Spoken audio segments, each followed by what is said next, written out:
It is Monday, October 11th. This is Jaguars Happy Hour. Jaguars Happy Hour is presented by Jet Homeloans. And now, throwing out tonight's ceremonial first pitch at Dodger Stadium, J.P. Shadrick. It's a strike. It took a little while to get there, but it is a strike if they swing at it. Welcome in. It's Jaguars Happy Hour. My name's J.P. Shadrick. We have a busy show today. After the Jaguars' Week 5 loss to the Tennessee Titans, CBS Sports senior writer Pete Prisco joins us as always on Monday. Prior to the Jaguars, left tackle Tony Boselli has chosen to join us in studio tonight. We love seeing that. Titans 37, Jaguars 19. A lot of missed opportunities in the game.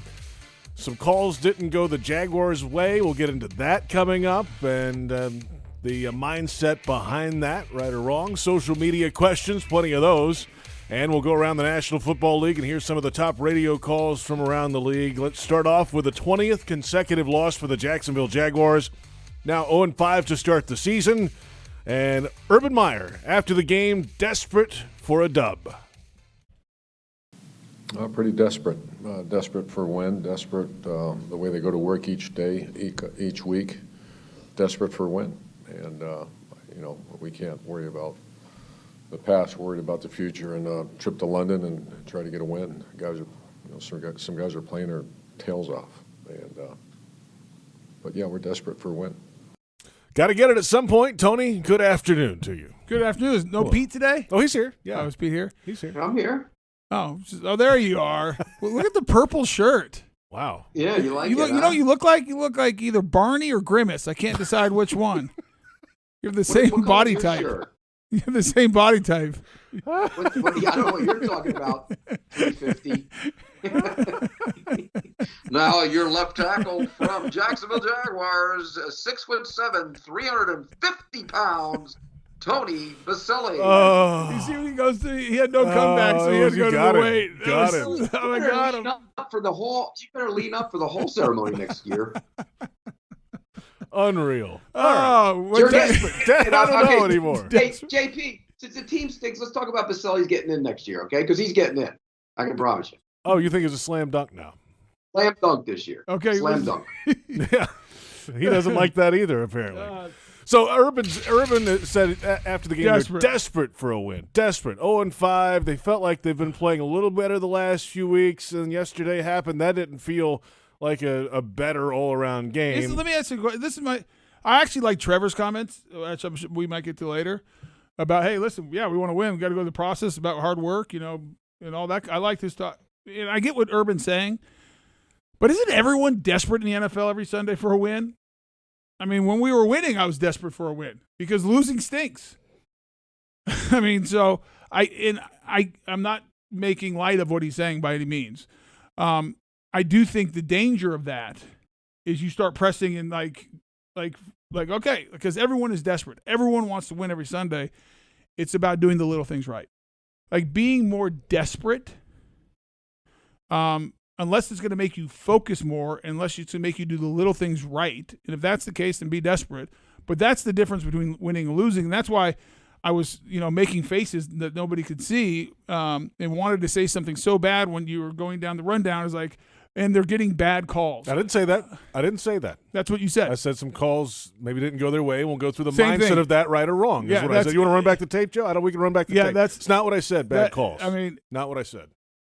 Again, those are all things you hear from teams who don't win. Right. And here's the other thing. You want to be desperate? How about desperation allowing you to know who's on the field in certain situations? How about desperation in that scenario? I mean, how about desperation saying that your quarterback can't run the quarterback sneak, but he says he can? I mean, there's what does that mean, desperation? Of course, everybody wants to win, but you're desperate for a win? And he's only had 5 of them, by the way. It's 20 of them. Some of those guys have had 20. So they're probably even more desperate. Look, it's a bad situation in a lot of ways right now. It really is. And if they don't win this week, they have a legitimate chance to get that record. Okay? I'm going to put it out there. This is their opportunity. Go win the game. Miami's not very good. There's some talk that Tua could be back this week, but this is the week you got to go win a game. And they've been in games. Second half has been bad in a lot of situations. Why is that? What's the reasoning for that?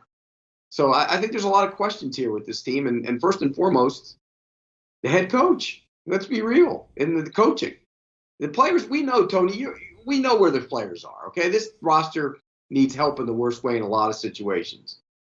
But how do you not know Robinson's not on the field on the play? Now, it doesn't matter if Barry Sanders was in the game, he would have scored. Yeah, I didn't know. Didn't block it. That was nothing. No. And I'll go back. Why not sneak it there or run him inside? Well, Trevor, after the game, said, they shifted up front and closed those A-gaps. He was thinking about maybe sneaking it. Then that happened. He couldn't do it. So, yeah, but you still can. I mean, go watch Tom Brady. Like, if you want to know how to quarterback sneak, go put the tape on Tom Brady, because maybe the greatest quarterback sneaker ever. There's a YouTube video of just his sneaks. Somebody sent it to me during the game yesterday. He's unreal. And it didn't matter what the look was. He was getting a yard. Pete, am I wrong there? You can push too. Yeah, now you can push, put someone behind. I mean, so it wasn't like it was a full yard you're trying to get. It was 6 inches. Yeah, if that. And so I would have snuck it there. So in other words, bad decision. Bad decision. Running off tackle, I don't love. But again, he ran up the middle and it got forced outside. Yeah, that's fair enough. It was a terribly blocked play. It didn't matter who was in the game. So I disagree with James Robinson not being in there from first down on, not just fourth down. He's your best offensive player right now. Now, Trevor Lawrence is going to be your best player, is the most talented player, but your most productive football player, maybe on the entire team, of anyone who is playing professional football in Jacksonville, is James Robinson. No, Urban said today that he didn't think he was dinged up. So there was nothing to that. And well, then he should have kept him in there to try and get the 250 he's going to get every week. So before we go to there, but I want to go back because there's been a lot of criticism of Darrell Bevell from the entire series from 1st and 5 when they didn't get in. And the James Robinson shouldn't have been there. Why aren't you running it on first down, 1st and 5? I actually don't disagree with Darrell Bevell's play call on first down. And if you go watch the tape, it's a great play call. It's man coverage. It's a return route. Chenault has separation. If the ball is delivered on target, it's a touchdown. And we're not even having this conversation right now. Now, what I don't love is after that, not having your best running back in the game and giving it to him at least once, if not twice, because they had not stopped him all day.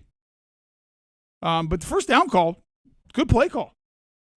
But it was like when the Titans were down there that one time, I was sitting there, I said, I'd give it to Henry 4 straight times and say, go ahead and stop me. That's what you have to do with a guy. Like when you got down there, have Robinson in the game. If you don't want to run him 4 straight times, that's fine, but at least have him in the game.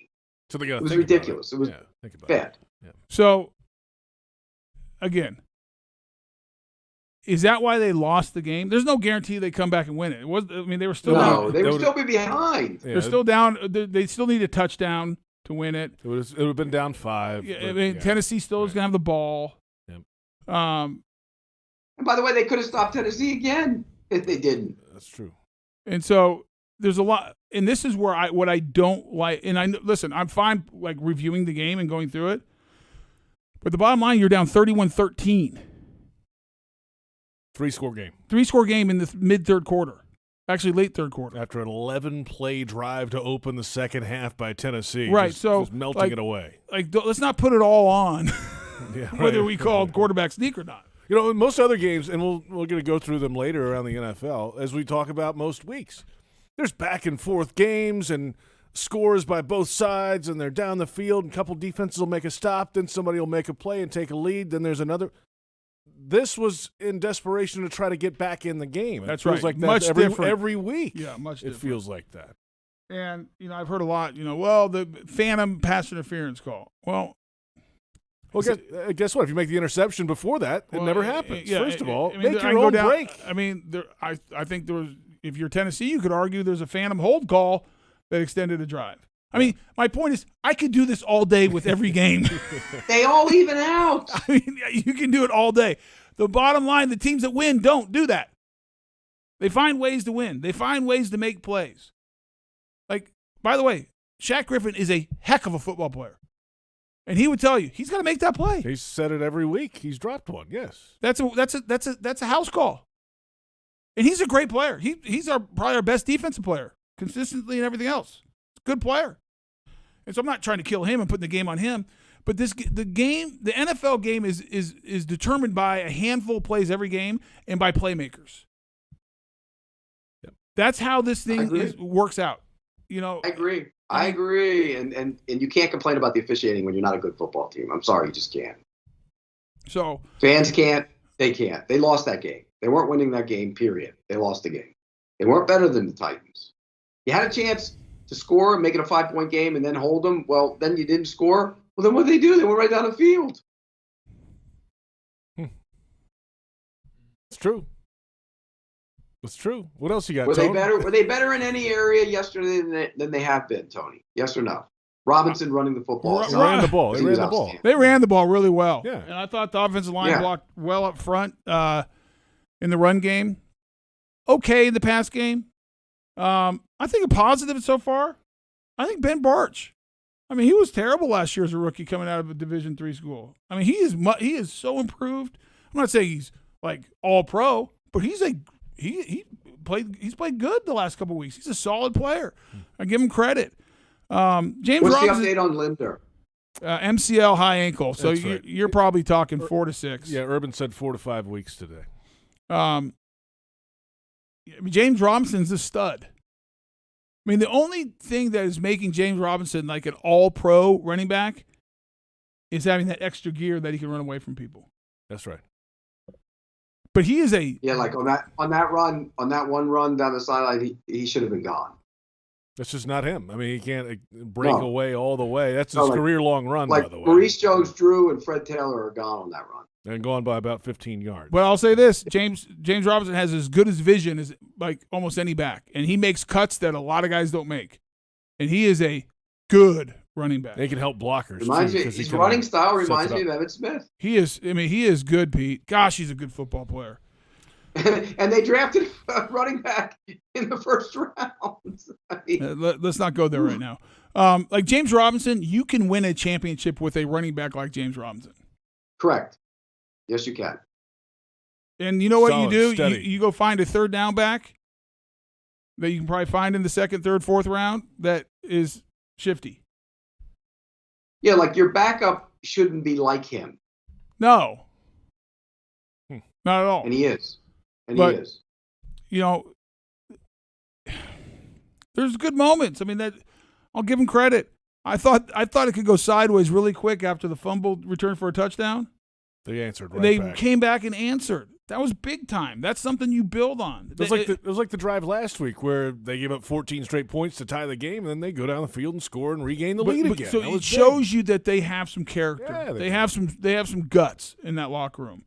And Tony, up until the last drive, they did a decent job with Derrick Henry. Yeah, I mean, it was like the most unimpactful 139-yard 3-touchdown game by a running back in the history of the game. Yeah, I mean, it really was. What did he have going into the fourth quarter? It wasn't that much. I think he had like 75 going to the fourth. Crazy. It's just and it was a good game. They actually hit him a little bit too. Yeah. So, but it's going to be. I agree. This is a big week, and they're beat up. They're beat up. They're not going to have Linder for sure. Miles Jack, we'll see day to day. But going across the pond is not easy when you're beat up. Right. We'll see about the corner, the rookie corner. Yeah. They're going to see as the days go along here. Urban said today about Robinson Tyson Harris. Campbell. Roy should be back, he said. So Yeah, but that was last week. He said we Heard thought that he'd as be back well? last week. Was not. So hopefully, Yeah, because Claybrooks had a little rough go of it yesterday. Yeah, you know what? Before we go down this path, we'll come back, and we'll get to defense when we come back, because there were some communication changes yesterday. And I think there were some issues. It looked like from the booth. Yeah, I think so as well, Tony. We'll get into those when we come back. Plenty ahead. Of course, in the second hour, we'll answer your social media questions, go around the National Football League. We've got plenty ahead, recapping the Jaguars' loss to the Tennessee Titans in Week 5. We're off and running. It's Jaguars Happy Hour presented by Jet Homeloans on the Jaguars Hard Rock Sportsbook Digital Network.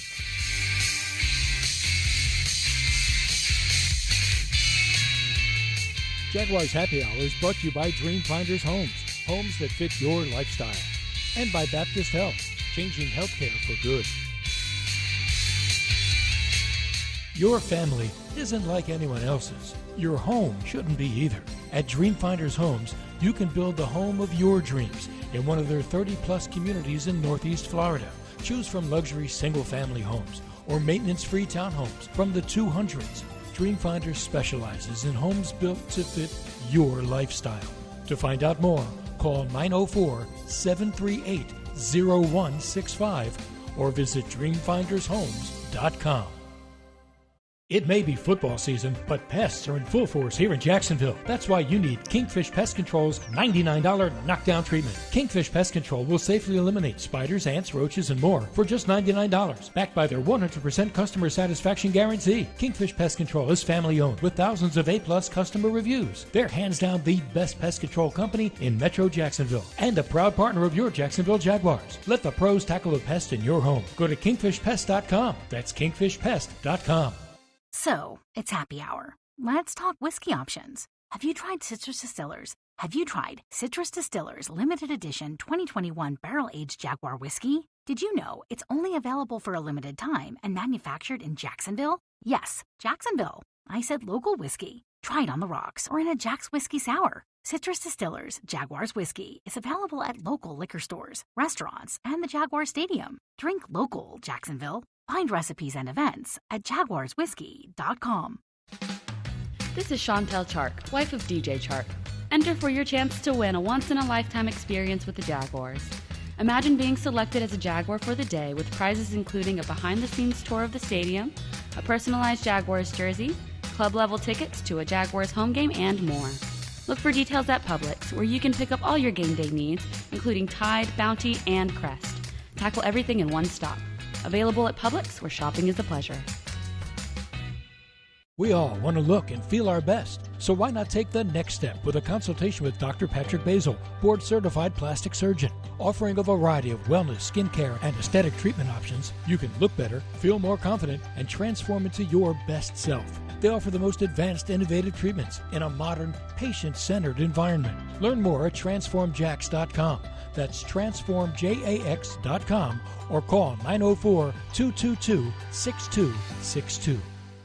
Hard Rock Sportsbook is coming to Florida. Join the Seminole Tribe of Florida and Hard Rock for safe, trusted, and completely legal sports betting. Go to hardrocksportsbook.com to get all the latest details leading up to launch. Play remotely from anywhere in Florida, including on your phone or computer or in person at Seminole Casinos. Want great promotions like free bets, odds boosts, and bonuses? Hard Rock Sportsbook will have all your favorite bets and promotions. Hard Rock Sportsbook, the best place to be a Jaguars fan. Coming soon. Must be at least 21 and physically present in Florida to wager. Concerned about gambling? Please call 1-800-522-4700. Mike Dempsey and Fat Tony. Jaguars Today. All Jaguars, all NFL, all the time. 10 to noon weekdays on 1010XL.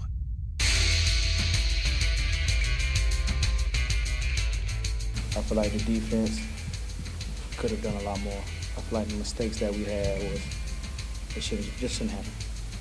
And that's the part we got to do better. We have to fix ASAP. But so far, man, it's a tough feeling. It's something that you don't want. It's something that you got to change. You know, we got to do it. One thing about it, we got to continue to believe. We got to continue to have faith, and that's the hardest part. You know, that's the hardest part for everybody to continue to get everybody to believe. It's not just me. You know, it can't just be one person believing in something. So, you know, that's the part that I can continue to express, continue to talk about, get everybody believing that we can win these games. Yeah, man, it's a tough one. That's Shaq Griffin after the game yesterday, and welcome back. It's Jaguars Happy Hour on a Monday afternoon. The Jaguars are 0-5, and they dropped yesterday's game 37-19 to the Tennessee Titans. Now 4 in a row they've lost to Tennessee, 8 of the last 9 to the Titans as well. And the Jaguars have now dropped 20 consecutive games, the third most in league history. That will be the national story moving ahead here. Defense. Couldn't get off the field except for one drive in the first half. And then there was a little surge there in the second half where after they gave up the long touchdown drive to go up 3 scores, they had 3 straight drives where they had an opportunity at least to give the offense to move down the field. They stopped them a few times, and they ran out of gas. So not making plays, didn't get the interception. Urban Meyer said it was a mandate to get to the quarterback. They got there a little bit more, but not enough. That's a bad offensive line. The Jets had 7 sacks. The Cardinals had like 9 or 7 or 9. The right guard is awful. They had 17 sacks given up coming in over 4 weeks. Yesterday, 3 sacks, 8 quarterback hits yesterday. And one of the sacks was no gain. I mean, he was scrambling out. Okay, 2 sacks. It's still not good enough. I mean, those crossing routes take a half hour. I mean, sometimes they come from McClenny on those routes. They still get up. Is there traffic on the interchange? I don't know. Yeah. Wow. Oh gosh, who would have thought we'd be sitting here losing 20 straight games? I mean, that is hard to do in a league that is set up for parity. It hasn't happened hard to do over 40 years. Hey, let's get into something here real quick, okay? Oh, gosh, what? Defensive side of the ball. Yeah. Oh, my God, he says. Why? It took you 4 weeks to find out that Miles Jack shouldn't be wearing the green dot because you did a deep dive? What the hell is that? We had this discussion a lot last season, right? He wasn't wearing it. It was his best campaign as a pro, statistically. Okay, but we know that. You know that. Tony knows that. The fans know that. Why don't they know that? Tony? I have no answer. There's certain things I can't even answer because I don't know. Well, wouldn't you go to Miles Jack and say, "Hey, Miles, do you play better? Do you like wearing the green dot? Do you like the singles, or do you feel like you play better when you don't have it on?" You can't trust the player. They're going to tell you whatever. I mean, go back to. You think he wants it? I have no idea. But the bottom line is week 1 he had issues, and I'm not putting this all on Miles. Yeah, they had plays are getting in late. Guys were running on and off the field. Week 2 and 3 and 4, he did not play his best football. So now all of a sudden you're like, oh, my favorite is, we realized that he plays better without the green dot. Well, okay, if it was me, and I'm assuming like that Joe Cullen or Urban or someone had a conversation with Miles Jack before they decided to put the green dot. And if Miles said, no, I feel good about it, then the comment is, you know what? We tried it. Miles really wanted to do it, felt like he could do it. We're just deciding now based on early season, whatever, we're going to make a change. Like, that would be logical, I guess, because new staff, you want to trust see it with your own eyes. You want to trust your players. Yeah. But just to come out, well, he played better. Well, we know he played better last year without the green dot. Yeah. Like, that was like, we all knew that. So here's it took a deep study in week 4 to figure that out. So here's the question. I mean, that's what they said. Read the quote. Yeah, no, you're right. Deep study? Right. It did not say that. Read the quote, JP. You have it? I don't have it in front of me. I can find it, though. But, yes, it was something to that effect. And so who's wearing the green dot when Miles is not? A bunch of people. It seemed like at one point there was Damian Wilson, but then he's off the field. Then I guess Rayshawn Jenkins was wearing it. And then that's a lot of moving green dots. A lot of green dots. It seems not ideal. And it felt like, and I'm always careful to say this, but from the booth, it didn't just feel like there was some disorganization at times. Well, I mean, when the guy's running 10 yards wide open on a crossing route, someone didn't, and then on the tight end to Pruitt, no one's. Who was responsible for that? Because it looked like I think Chaisson. Watching the tape, Pete, everyone else is a man, and Chaisson is just standing in no man's land. Yeah, they were all playing. They played man because they had crossers, and you could see Shaq Griffin go with the crosser, and he vacated that area, and there was nobody. It looked like, is that who it looked like? Chaisson. Yeah. Urban said today he had one mental error, and I'm guessing that was it. Yeah. Yes. It was a big one. Well, it was a big one. I mean, he was wide open. But there's a play where they tipped the ball at the line of scrimmage, and if you go back and watch that play on the tape, that was a big play kind of on a crosser. Remember, Tony? I don't know if you remember that, but they tipped the ball at the line of scrimmage, it would have been a huge crossing route that might have gone for a touchdown. Yeah. They didn't. You got to rush the to stop those crossing routes. I don't care how good a defensive back you are. You give them that much time, they're going to get open. They're going to beat you across the field. Look how painful this is. The longest plays for Tennessee, 26 yards in the second quarter. Tannehill to Rodgers, deep right, 26 yards. First quarter, Tannehill, McNichols, 25 yards. Tannehill to Brown, 22 yards. Tannehill, middle to Johnson, 22 yards. And Tannehill to Johnson, 20 yards. I mean, just chipping away. And Johnson beat Clay Brooks on both of those. Oh. I mean, again, though, I don't care if you're the greatest defensive back in the world. That's a tough ask to be covering that guy across the field with bodies getting picked in through there and everything. That's a tough defensive responsibility, particularly when you don't have great pressure. You have to get after the quarterback better than they did. Look, Chaisson was a little more active on Sunday. I got to give him a little bit of props there. Not great, by no means worth where he was picked, but he was a little more active, I thought. Tony made a play in the run game where he came from it. I don't know what you thought. I thought it was a little bit better. No, I thought it was his best game as a pro. 6 tackles, sack, 2 tackles for loss, 3 quarterback hits. Yeah, he was running around. He was physical. I thought he played good. I mean, outside the mental error, I thought Chaseon played well. I think Hamilton made a couple nice plays again for the second game in a row. No, I know, Pete, but here's the thing. This is I mean, you gave up 31 points as a defense. Take away the fumble recovery. So they're not good on defense. I'm not saying they're good on defense. No, my point is, but we keep on saying guys are playing good. Well, someone's not playing good if you're giving up 31 points. Yeah, 30 points. Yep. Or 30 points, whatever. Well, the one play, if I'm not mistaken, it was the play of McNichols. That was Damian Wilson had to cover him. That was a brutal ass covering him across the field. Well, that's because Miles Jack's on the sideline. Was he on the sideline at that point in the game? Was that when Miles was dinged up, or was he just out because of the situation? For situation. Yeah. It was early in the game, first half. Yeah. And so you have Damian Wilson in man. Well, he doesn't do that as well as Miles. My guess is he was because in the past, Miles has been staying on the field. Damian Wilson's been going off in certain situations. My guess is because the green dot. You got to have a green dot out there. You have to have the green dot out there. Can't have 2 of them. Well, see, now that's a problem because Damian Wilson's strength isn't playing in coverage. Everybody knows that. Yes, we know that. We're agreeing. And then you can't have. Okay, so let's. And there it is. There's more coaching blunders. Let's keep tagging. We'll just keep tallying them up. I mean, that's just bad coaching. If you have to keep Damian Wilson on the field because he's the green dot and he can't cover anybody, that's a problem. We are assuming that, Pete. We don't know that for sure, but that's our assumption. I've not heard that. If they switched the green dot and he was wearing it, that's a pretty good assumption. Well, the second half they did switch the green dot. They gave it to Rayshawn Jenkins. Yeah, and you can't have 2 on the field at the same time. So who has it, who doesn't? It's guys coming and going. I would just give it to Rayshawn the whole time. He's out there every snap. Veteran guy. Well, maybe they should do a deep dive this week to see who should wear the green dot.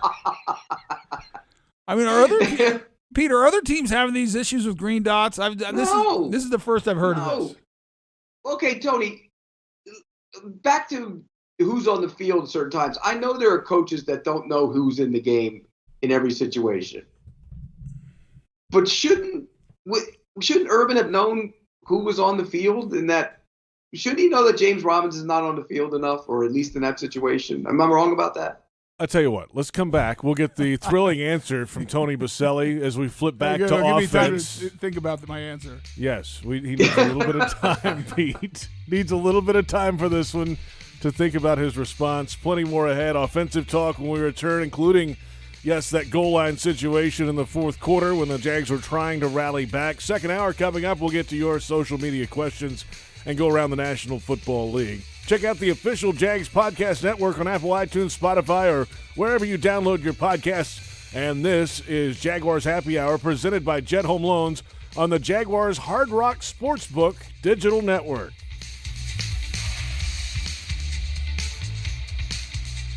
Jaguars Happy Hour is brought to you by TIAA Bank.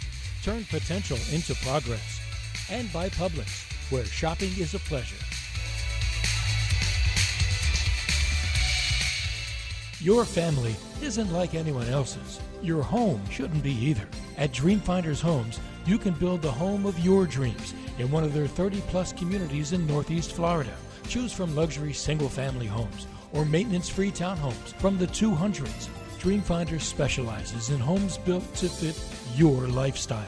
To find out more, call 904-738-0165 or visit dreamfindershomes.com.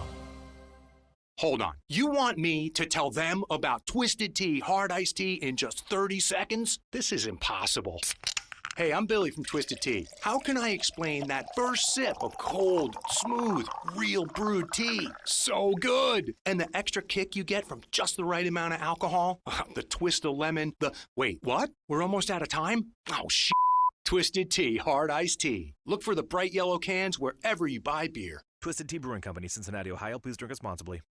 You know what you expect at an airport hotel. A bed, a shuttle that's never on time, and if you're lucky, a day-old Danish on your way out the door. But at the Crowne Plaza Jacksonville Airport, you get a renovated lobby, restaurant, and bar, and 10,000 square feet of luxurious space for memorable family and business events. So stop by, stay a while, and expect to be surprised. Crowne Plaza Jacksonville Airport.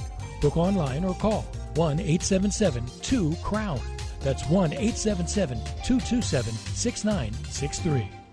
Scrubbing soon to a location near you. You know and love the Scrubble Stars at the Town Center, Fleming Island, and Atlantic Beach. Now get ready for 4 new locations scrubbing soon this year, featuring Kernan, San Jose, Racetrack Road, and Oakleaf. Give your car the glitz and glam it deserves at the best car wash in town with free car prep, vacuums, window cleaner, and more. You can also catch us at every Jags home game and cool down at the Scrubby's Misting Arch. Drive in to see us now and in the future at our Scrubbing Soon locations. Scrubbles, trust the bow tie. You'll know quality once you arrive. Fans like you have been told that going all out is going too far. But fans like you know better. You're the kind of fan who loves the team as much as your pet, who paints yourself for game days and dyes your pet's fur to match. You are a rare breed.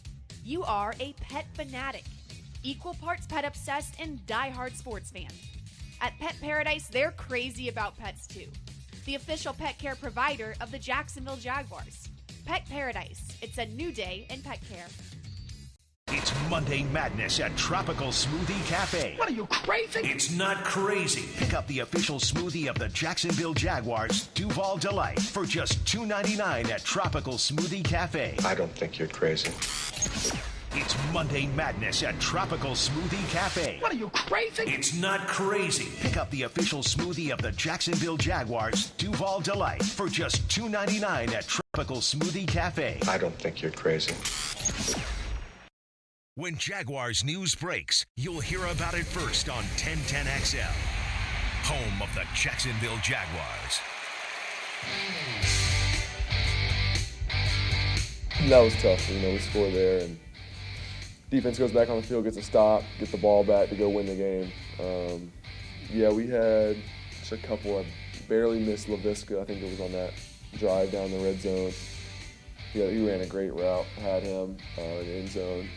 Went to one hand. Got to give him a better throw there. And then, I thought I got in. They reversed it or overturned it, whatever. Got to play the next play. And you think about like 4 inches.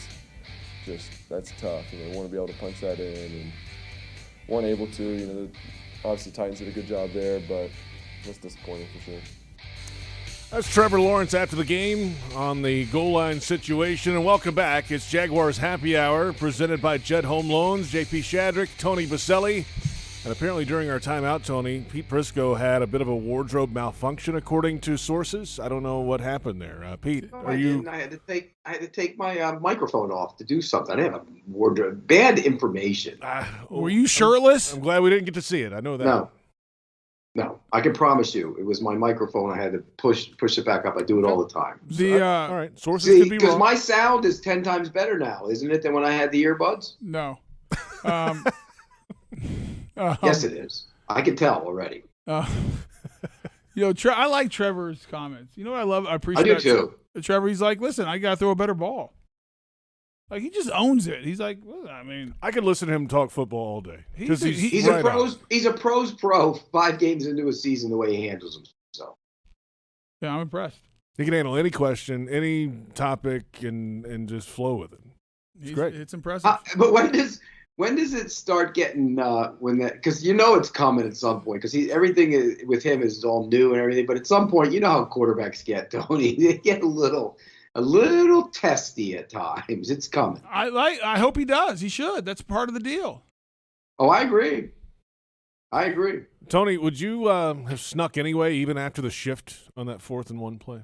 4th and goal. I'm not a quarterback. I know. Yes, I would. No matter what, just go for it. Yeah. Now they threw one. I would too. They threw one for a touchdown earlier on 4th and goal. Yeah, I didn't like that call, but it worked. It was a great design. 4 tight ends, get big people out there, get a matchup you like. So I give him credit. I mean, a throw to the back left corner with the 1 yard line I would have is liked not that. Everybody's favorite. I would have liked that on 3rd down. Okay. But it worked. I just watch everyone else sneak no matter what. Not no matter what, but like, and I'll go back. And this is this isn't always fair, but it is what it is. Tom Brady, I don't think was ever worried about who the line. He just would sneak it. And by the way, get up there before they can shift. It's quick snap them. And push. Right. Now they had another goal to go situation where they quarterback draw. That was a great play. But that was like from the 3 yard line. I called that. I was sitting there watching, and then I go, "Here comes the quarterback draw." You could see it right away. I mean, that's what they were doing. How did the Titans not get ready for that? It was so obvious. They were ready the second time when they tried to call it again. Yeah. So, hey, Tony, you didn't answer my question before the break. What was the question again? Have you ever been around where the coach doesn't know who's playing in a certain situation or an important situation or who's on the field? Yes or no? I don't know. I've never been around a coach who admits he didn't know who was on the field. How about that? Well, did Tom know who was on the field when he was coaching? I would assume so. He knew everything else that was going on in this world, like what time it was, setting the time. And yeah, I mean, he knew what color they were painting the inside of the building. What am I talking about? He knew everything else, so I assume he knew exactly. Like my only coaching experience is high school, so I'm not trying to say it's the same as the NFL. But I coached the offense, and I knew to a person who was out there on every play, especially if it was my best player. Like if the best player wasn't out there, I knew that either he's hurt or get him in there. But you were coaching it. You were coaching a unit. I mean, Urban's technically not coaching either unit. No, because I helped Mark call the offense, so I didn't know every position. Well, okay, and Tom didn't call the offense, but he was involved with it. But okay, would Tom know who's on the field during certain defensive situations? In big moments, I would think. But isn't Urban more of an offensive guy though? Yes. Yeah. It's a weird situation all the way around. Well, I guess I just wouldn't. Let's say you didn't know. Let's say I just wouldn't. Some things, part of it, Pete, is also how you communicate things. Right. You build confidence in or you lose confidence how you communicate. That's just not for Urban. It's like all people of all walks of life. And so don't admit it. I would just say, I knew he wasn't in there. I have confidence in Carlos Hyde. Maybe I'm wrong. Yeah. And now then he compounds it by saying he didn't know he didn't get the carries in the second half. They were cut down. He didn't know that. How did he not know that? I don't know. Yeah, I'll say today, he said today that he has spent most of his time on the offensive side, kind of lets the defense do their thing with Joe Cullen, and maybe he might be involved a little bit more just to be moving ahead here. But going back to offense, I'm looking at the receiving stats. Chenault and Jones combined for 2 catches in the game yesterday. Yeah, that's not good. Top 2 receivers right now. Well, no, they're not. They're third. Well, the top receiver is Dan Arnold. No, now he is, sure. I mean, that's what it's going to be, though. That's the amazing thing about that, by the way, guys. Is look at go through top to bottom on the catches in that game. All right, here we go. Dan Arnold, 8 targets, 6 catches, 64 yards. Wasn't here to start the season. Go ahead, keep going. Jamal Agnew, 8 targets, 6 catches, 41 yards, long of 8. Converted wide receiver who was forced to play because of injury. Go ahead, keep going. 6 catches, long of 8. How about that? Tavon Austin, 5 catches on 5 targets, 54 yards. Wasn't there until late in the process of the training camp. Go ahead, keep going. Chenault, 3 targets, 1 catch, 58 yards, most of that running. And again, he should be getting the ball more, you would think. And Urban said they wanted him to be a 10-touch guy every game. Marvin Jones, 5 targets, 1 catch, 25 yards. Again, should be more involved, but keep going. I think if you go, there's some guys that weren't on the team too. There's 4 more left. Dario Gunbowale, 1 catch, 19 yards late. Okay, third team running back. Yeah, Luke Farrell, 1 target, 1 catch, 13 yards. Rookie tight end. Go ahead, keep going. Jacob Hollister, 1 target, 1 catch, 1 yard, touchdown. Wasn't on the team until late in the process. Go ahead. And the final one, James Robinson, 1 target, 1 catch, -2 yards. Okay, that's who Trevor Lawrence is throwing the football to. Think about that for a second. And aside from Austin and Agnew, who are little guys with speed, what do you expect? Chenault doesn't run. He's not fast. Marvin Jones isn't fast. They don't scare. Pete, what's your point? It's a bad group. It's a bad group. What are they going to do now? It's not a good group, and whatever it forces you said that a last lot week too. It's the same thing. It's just not a good group. It's what they are, though. Well, they're going to fix it Rondell next Moore, week. Kadarius Toney would have looked good, and they couldn't get Kadarius Toney. That's who they would have taken. But are they going to fix it before London? No. Well, but that just tells you. Okay, what I'm trying to say is it says a lot about Trevor Lawrence. Is what I'm trying to say. As a player, anybody who would remotely be discouraged by what he's doing is foolish, because he's going to be a star. He's throwing to those guys, and he's still performing at a pretty high level. It's not great, but he's still doing a good job. If he had some real legitimate threats on the field, I'd love to be able to see what he would do. Of course, they probably wouldn't use him, but that's a whole other story. Wow, a little shot at the end there. Okay, Pete. Wow. Tony, you've had enough of this, I think. No, I mean, because he agrees with everything I'm saying, and he just doesn't want to see. He doesn't want to. I can tell by I can always look at Vaselli's face. It's just like when I covered him. Whenever he agreed with me and he didn't want to say it, I could always tell by his face. No, it's just. I guess, Pete, I'm along the lines. This is a conversation that should have been had in the offseason to go get the guys. I mean, if you know you're going to get the number 1 overall pick, let's go surround him with talent that can help him be successful. And so it's either one or two things, or it's one of 3 things, I guess. 1, you over-evaluated your roster as far as talent at the skill positions. 2, you tried to go get guys and you just couldn't. People paid more, got outbid, whatever. Or 3, I can't remember what my third point was. Maybe they overvalue the guys they ended up with also.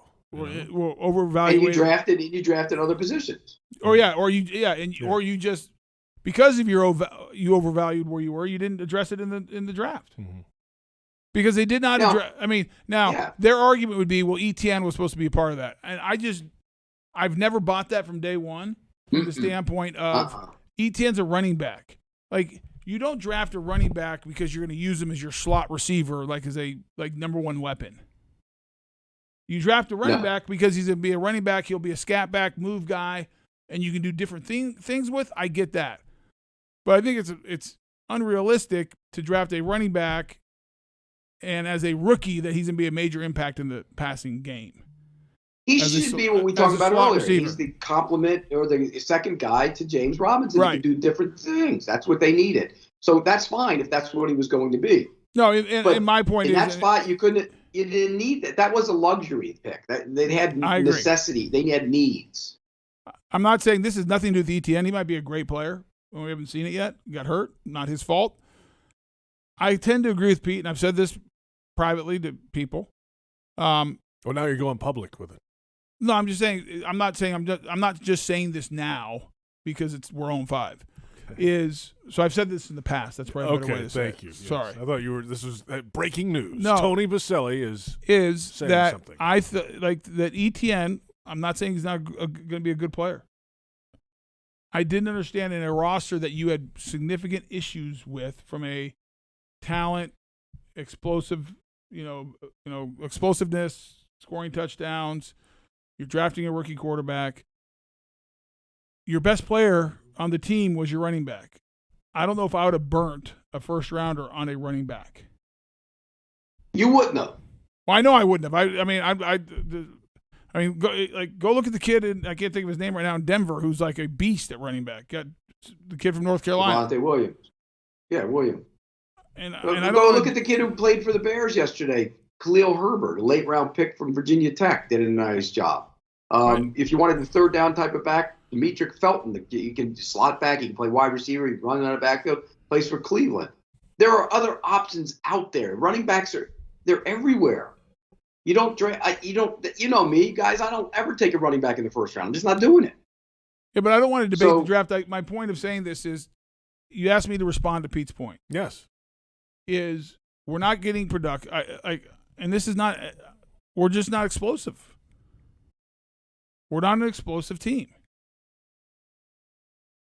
And you could argue. How many so explosive is that players because we don't coach it up right, or is that because we don't have explosive players? Well, probably a combination of the two. How many explosive players do the Titans have? A.J. Brown's an explosive player, right? Yep. Okay.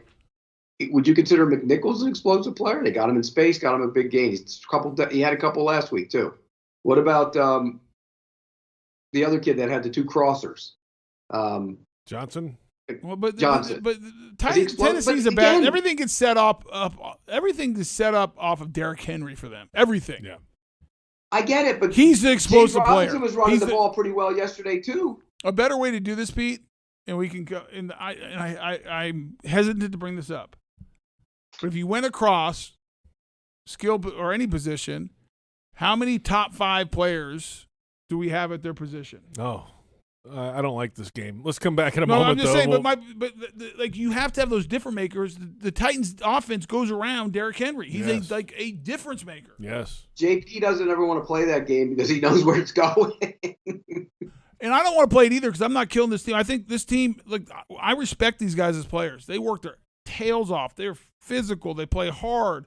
They fought their way back into a game after a terrible start. So I'm not trying to over criticize, but you're 0-5. You're 20 straight losses. No, but the reality is they're not fast. They don't have playmakers. They're not a dynamic offense, and so you're not criticizing the players. You're criticizing who they are as a team.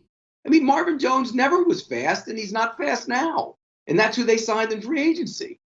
All right, let's come back. You know what'll help all this discussion? Kicker talk. Oh gosh. We've got that coming up. It's Jaguars Happy Hour on the Jaguars Digital Network.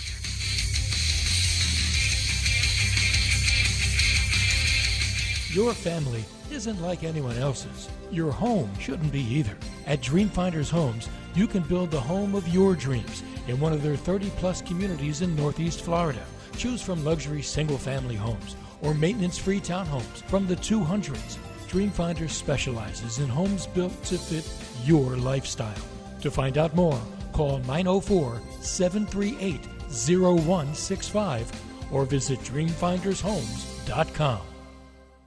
The Land Rover Defender story began with the simple thought of creating an exceptionally capable off-road vehicle, becoming the go-anywhere, do-anything all-terrain machine. Today, there's a new Land Rover Defender, the toughest and most advanced Land Rover vehicle ever. From the beginning, Land Rover knew the new Defender was capable of great things. Motor Trend's 2021 SUV of the Year is just the latest example. Test drive the new Land Rover Defender today at Land Rover Jacksonville on Atlantic Boulevard, or go to LandRoverJacksonville.com. Land Rover, above and beyond. So, it's happy hour. Let's talk whiskey options. Have you tried Citrus Distillers? Have you tried Citrus Distillers Limited Edition 2021 Barrel-Aged Jaguar Whiskey? Did you know it's only available for a limited time and manufactured in Jacksonville? Yes, Jacksonville. I said local whiskey. Try it on the rocks or in a Jack's Whiskey Sour. Citrus Distillers Jaguars Whiskey is available at local liquor stores, restaurants, and the Jaguar Stadium. Drink local, Jacksonville. Find recipes and events at jaguarswhiskey.com.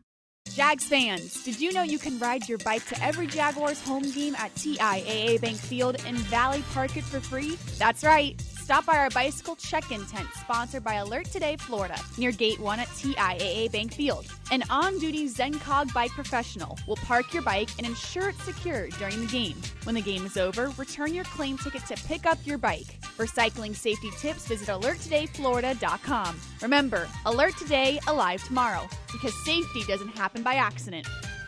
It's time for sunshine and summer showers, so it's more important than ever to make sure you call Crystal Clean for all your waterproofing needs. Waterproofing can extend the life of your building by keeping water outside where it belongs. And that Florida sun can beat up your business's paint job. Crystal Clean's painting services can bring your building back to life. From waterproofing to painting, schedule Crystal Clean today. Call 904-220-3337 or go to crystalclean.com. You don't have to worry when it's crystal clean. Jaguars fans, here's a great way to pay with pride wherever you go.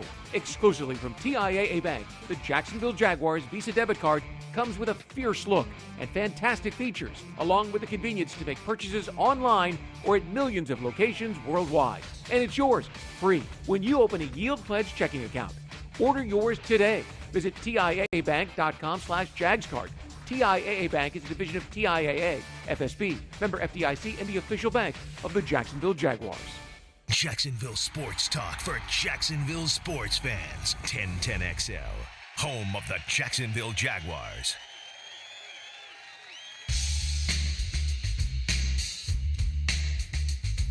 Yeah, it's an open competition, and we're also searching. So it slipped on the extra point and 55-yarder, 54-yarder hit the crossbar, and that's APB. So there'll be some competition this week, but we got to make a decision here. All police bulletin is All what point. APB It's all point. points bulletin, right? All police. No? That's all points. What is it? All points bulletin. Whatever it is. This is what we need right now in the kicking job. Welcome back. It's Jaguars Happy Hour. Are you kidding me? JP Shadrick, that's Tony Vaselli, Pete Prisco with us. The Jaguars had 6 kickers last year. They're on their second this year, and it sounds like they at some point could be on their third if they're looking, Pete. I mean, that's crazy. Well, it's not just a problem in Jacksonville. It was a problem all over the league yesterday. There were, 14 or 15 missed extra points yesterday. Field goals, 5 in one 4-minute stretch in the Bengals-Packers game. I mean, it was just awful. Teams getting forced to go for 2 because their kickers missed extra points. It's just all you do, and I sent this tweet out today, all you do as a kicker is stand there all damn day and kick. That's all you do. How do you not make your damn kicks? Well, it must be harder than I think because they miss a lot. But Tony, am I wrong? I mean, think about it. You played. You had good kickers when you played, but when a kicker misses a kick, it's like, and back in the day, it used to be so much anger and venom directed at the kicker. Now it's like he trudges off because we're in such a calm, friendly world now where nobody says anything to him. Make the damn kick. Make the kick. So Pete would scare it out of him. Well, I'll also say this. If you watch Matthew Wright, he does not have a big leg. Like, you can see it, like in warm-ups. He does not have a big leg. And when he was warming up, he was barely making them from 53. No, now, his career long in college was 50. I mean, that's... Like, barely making them. Right. And so when we lined up for the 53... When we lined up for the extra point. Yes. Yeah, he slipped on the extra point. Forget that. Yeah. When we lined up for the 53-yarder, I'm like, uh-oh. Like, this is like... This is maxed out. You better like, get all of it. Everything he's got. He got all of it and hit the crossbar. So what about the other guy? I don't know. Like I've never seen. I've never seen a team keep a kicker that's healthy. For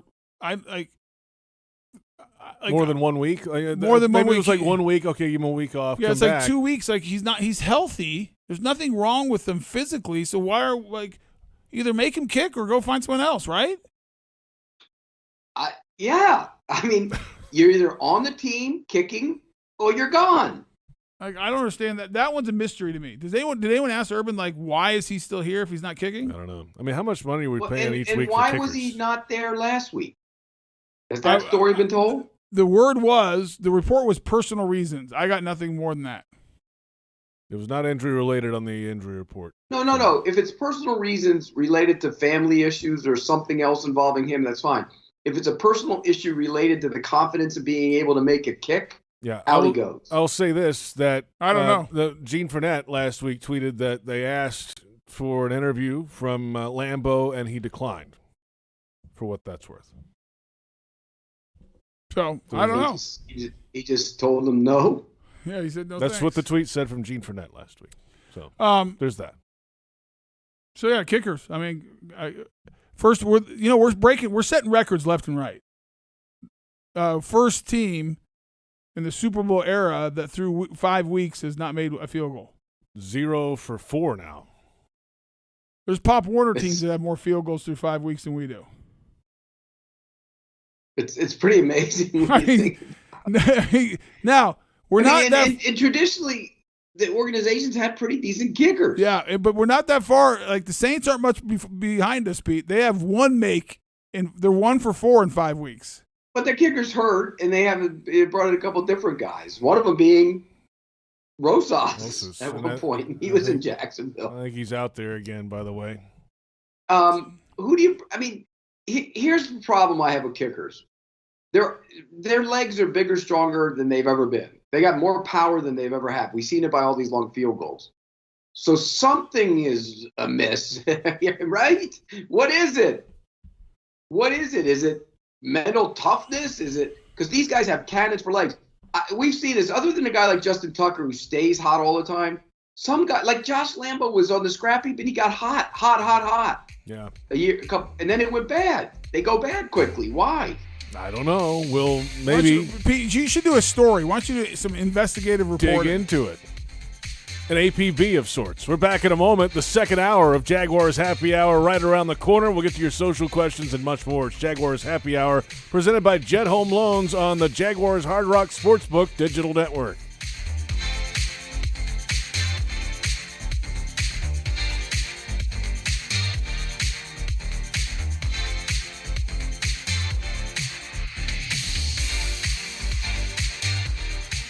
Your family isn't like anyone else's. Your home shouldn't be either. At Dreamfinders Homes, you can build the home of your dreams in one of their 30-plus communities in Northeast Florida. Choose from luxury single-family homes or maintenance-free townhomes from the 200s. Dreamfinders specializes in homes built to fit your lifestyle. To find out more, call 904-738-0165 or visit dreamfindershomes.com. Jaguars fans, Corona Extra is giving you the chance to win big. Be one of 3 winners to receive a VIP game day experience complete with limo transportation, a Jacksonville staycation, and tickets to the Jaguars home game Sunday, November 28th. Enter for your chance to win at jaguars.com/Corona. Must be 21 years of age or older. See full rules for details. Please drink responsibly. Corona Extra Beer, imported by Crown Imports, Chicago, Illinois. At VyStar Credit Union, you inspire us to deliver on our promise, to do good for our members and our communities. That's why we offer more banking options, like better rates and no hidden fees. We also give back, donating several $1 million to hundreds of nonprofits each year. Better financial lives, stronger communities. VyStar Credit Union. Do good. Bank better. Visit vystarcu.org/join. Insured by NCUA. Any repeated physical activity puts stress on the body. Checking your phone, getting in the car, sitting at your desk. Checking the phone, getting in your car, sitting at your desk. Checking your phone for the 50th time today. If you do anything with regularity, you should get massaged with regularity. Massage Envy. Keep your body working. Regular body work makes the body work with massage, skincare, and stretch. Come in today for more information or visit massageenvy.com for more details. Hard Rock Sportsbook is coming to Florida. Join the Seminole Tribe of Florida and Hard Rock for safe, trusted, and completely legal sports betting. Go to hardrocksportsbook.com to get all the latest details leading up to launch. Play remotely from anywhere in Florida, including on your phone or computer or in person at Seminole Casinos. Want great promotions like free bets, odds boosts, and bonuses? Hard Rock Sportsbook will have all your favorite bets and promotions. Hard Rock Sportsbook, the best place to be a Jaguars fan. Coming soon. Must be at least 21 and physically present in Florida to wager. Concerned about gambling? Please call 1-800-522-4700. Great teams leave it all on the field. But with the powerful towing and payload that Ford F-150 delivers, you can take it all with you too. No wonder Ford F-Series is America's best-selling truck 44 years straight. The 2021 Ford F-150, built for greatness. Visit your local Ford dealer or buyfordnow.com. based on 1977 to 2020 calendar year total sales. The station that the Jaguars listen to, 1010XL. Home of the Jacksonville Jaguars.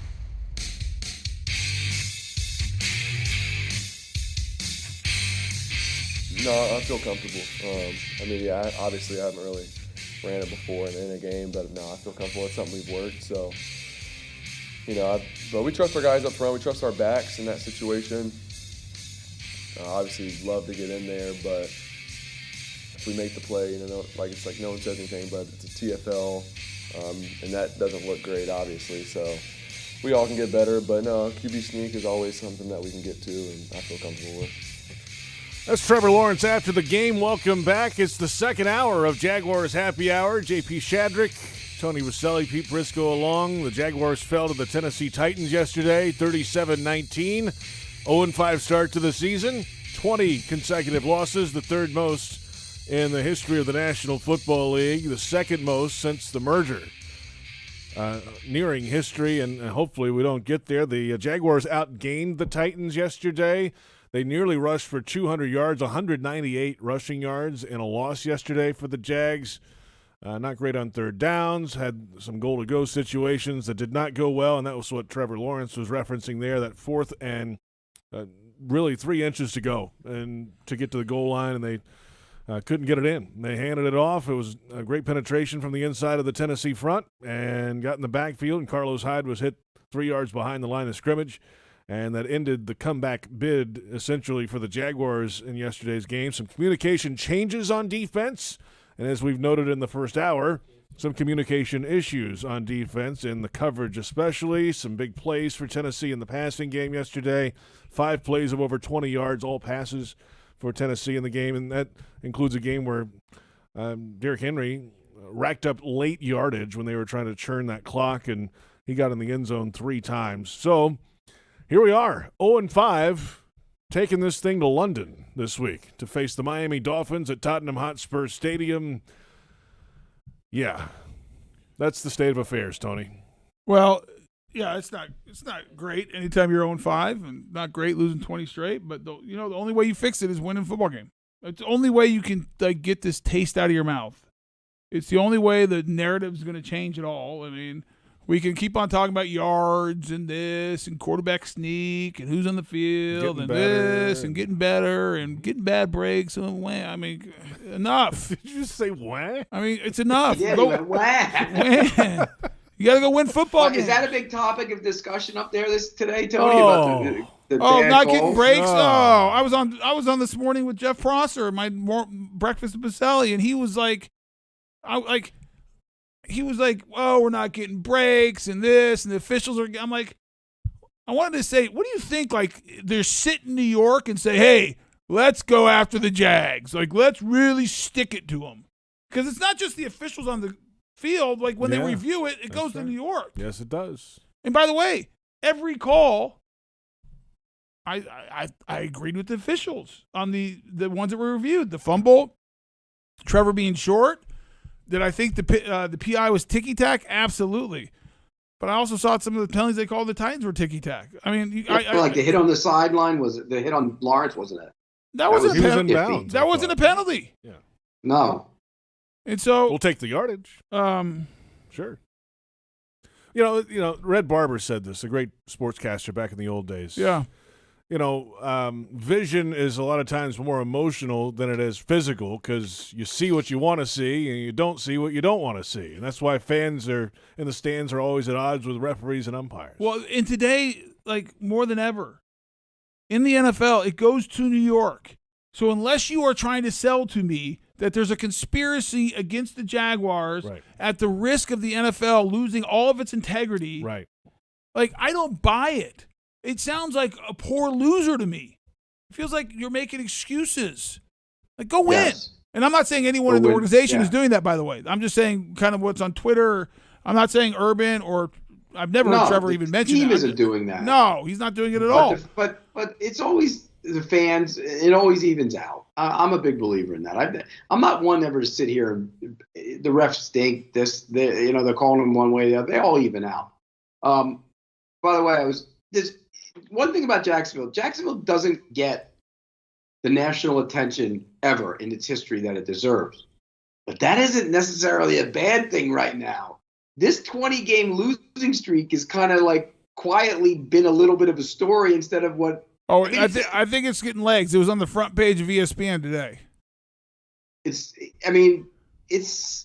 is a major thing in a negative way. It's not but could you imagine if that happened to another team like the Bears or somebody like that? It would be all over the place.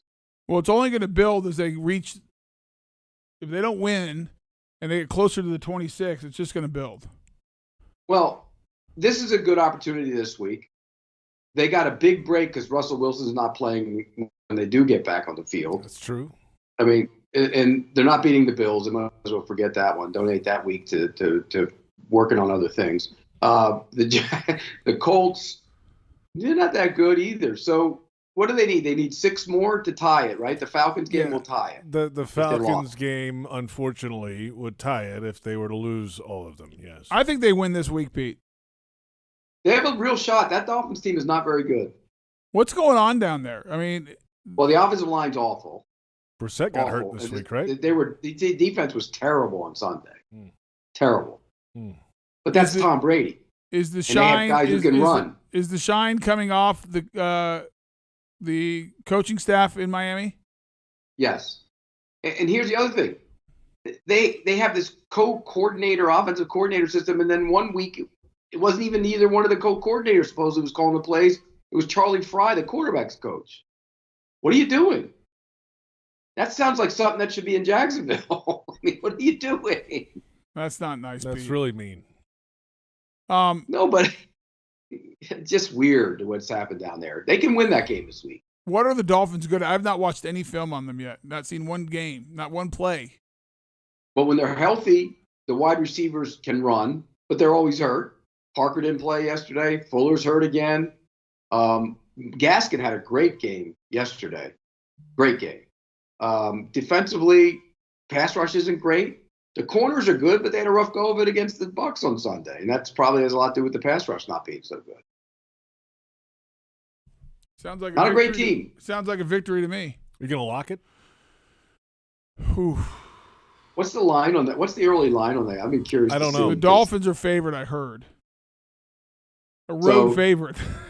So that means the Jaguars will be dogs in every game the rest through the streak then. So they got to pull an upset somewhere. Yeah, I mean. Well, yeah, no kidding. They've lost 20 in a row. I mean, all of a sudden they're going to be favored in every game? No. I didn't say every game. I said a game, JP. All right, let's see. A game would be nice. I mean, what are we doing? What are we losing? doing? What do you think? What do you think, Pete? They win this week or not? Do they Into win this the week or microphone, not? Tony. Sorry. Thank you. I don't know. I got to do my picks tomorrow. That's going to be a tough one for me. We got to see two of my play this week. And Brissett, by the way, if he is playing, he hurt his hamstring on Sunday. He was limping around there. Who's the third quarterback? Stinnett, not very good. Who is it? It's what's his name? Reed Stinnett or whatever his name is. Oh, okay. Yeah, him. Oh, that guy. So the this is old. Yeah, we'll move along here. I mean, the Jaguars are going to London. Curious. It's the 8th game for the Jaguars in London coming up this week. First time they'll play at the new place, Tottenham Hotspur Stadium. The Jags, of course, have played all their games in London previously at Wembley. This is to fulfill the league's engagement there. They obviously went in with Tottenham Hotspur Football Club to build that great new stadium on the north end of London, and Jags are going over as part of the 2-game series this year. Last week, the Jets and the Falcons played at Spurs. So that's a cool-looking stadium, by the way. It's unbelievable looking. They have the retractable field, so it's a true artificial turf field with the rubber pellets and all that, and seating looks great and everything. So unfortunately, we're not going to get to go this year to go see it in person, but yeah, it's that's a bummer. It's but disappointing. But hey, no, you're not going this year. Nobody's going. Nope. We're calling the game from here. You know what? Probably help you health-wise because that beats you up, doesn't it, Tony? It sent you back a whole week almost. Well, it's just a lot. I mean, I wanted to go, but there's and I guess rightfully so, there's real strict COVID restrictions to go and to come back. And if you get a positive test while you're there or a false positive, you got to stay for 10 days. And that's staying in London. As much as I'd like to go, it's a great trip, and the Jaguars do it first class. And a lot of my friends are going. You'd be staying in London. You'd be staying in London in a hotel if you test positive. You're not allowed out of that. You would not be in London. You would be in a hotel for 10 days. So that's the risk. Let's come back. We've got plenty ahead. We'll get into keeping it real. Let's keep it real, Pete. When we keep come it real. back. Let's keep it real. Where's our product, by the way? We're still out to them. I think we got to win a game first, Pete. Social questions coming up in a little bit. We'll go around the National Football League as well. This is Jaguars Happy Hour on the Jaguars Hard Rock Sportsbook Digital Network. Hi, I'm Tito Beveridge, founder and master distiller at Tito's Handmade Vodka. In 1997, we became the first micro distillery in the state of Texas, and we're still making the same smooth stuff after all these years. We're still cooking in a pot still, working with our dogs by our sides, having fun and tasting batches, and I'm still wearing the same hat, even after all these years. Head over to Tito'sVodka.com to learn more about what else we're doing the same. Cheers. 80 proof Tito's Handmade Vodka, distilled and bottled in Austin, Texas. Tito'sVodka.com. Healthcare coverage for less? Yes. Now, because of the new healthcare stimulus, you can get better benefits, more coverage, and pay less with a Florida Blue plan. Claim your savings today. Visit floridablue.com/getcovered now. Policies have limitations and exclusions. If you already had health insurance in 2021, speak with an agent to find out how changing plans could impact your deductibles and out-of-pocket maximums. Florida Blue and Health Options Incorporated, DBA Florida Blue HMO, are independent licensees of the Blue Cross and Blue Shield Association. At VyStar Credit Union, you inspire us to deliver on our promise, to do good for our members and our communities. That's why we offer more banking options, like better rates and no hidden fees. We also give back, donating several $1 million to hundreds of nonprofits each year. Better financial lives, stronger communities. VyStar Credit Union. Do good. Bank better. Visit vystarcu.org/join. Insured by NCUA. Your family isn't like anyone else's. Your home shouldn't be either. At Dreamfinders Homes, you can build the home of your dreams in one of their 30-plus communities in Northeast Florida. Choose from luxury single-family homes or maintenance-free townhomes from the 200s. Dreamfinders specializes in homes built to fit your lifestyle. To find out more, call 904-738-0165 or visit dreamfindershomes.com. Kessler Creative, proud partner of the Jacksonville Jaguars, has the print services you need for your business. Need large banners and signs for your next promotional event? How about vehicle wraps to advertise your company fleet? Find out for yourself how Kessler Creative can help you stand out from the competition with eye-catching designs that are sure to impress your customers. Kessler Creative, Jacksonville, Florida, results-driven marketing, and a proud partner of the Jacksonville Jaguars. At most sandwich places, asking for more of something is just part of the drill. But what if you never had to ask for more? What if more was just a given? At Daly's, more is what our sandwiches are built on. More meat, more cheese, more veggies, more quality, more taste. All for a price that's anything but more. Sandwiches from Dash, made fresh. Daly's. Mike Dempsey and Fat Tony. Jaguars Today. All Jaguars, all NFL, all the time. 10 to noon weekdays on 1010XL. Welcome back. It's Jaguars Happy Hour. JP Shadrick, Tony Vaselli, Pete Prisco, the day after a Jaguars loss to the Tennessee Titans, 37-19. Time now for Keeping It Real, presented by Woodbridge by Robert Mondavi. Open up a winner today. Real Ingredients, award-winning wine by Robert Mondavi. We're going to keep it real in the wide receiver group. How do you get your top two receivers more involved, Laviska Shenault and Marvin Jones Jr.?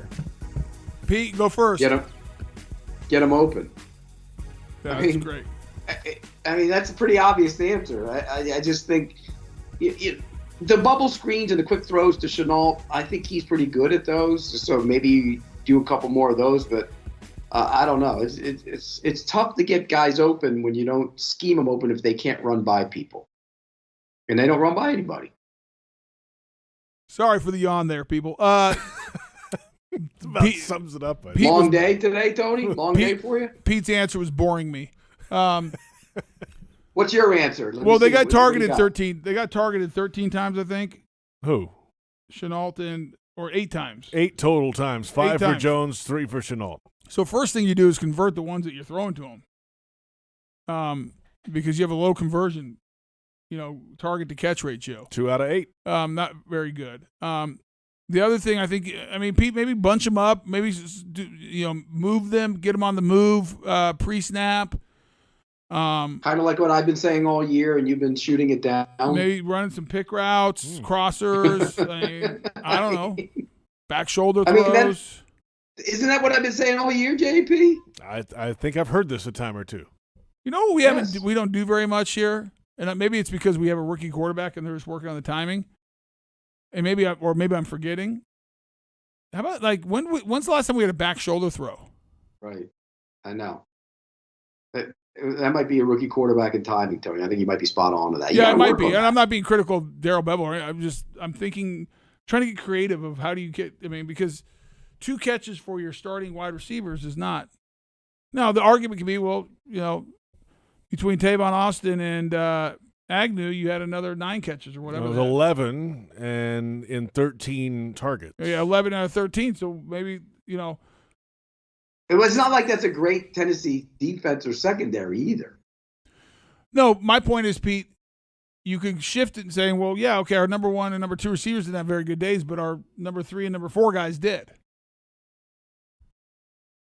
Because they had 11. If you want to look at it that way, but you got to get your number 1 and number 2 involved more. I don't look. You win with your number 1 and number 2, period.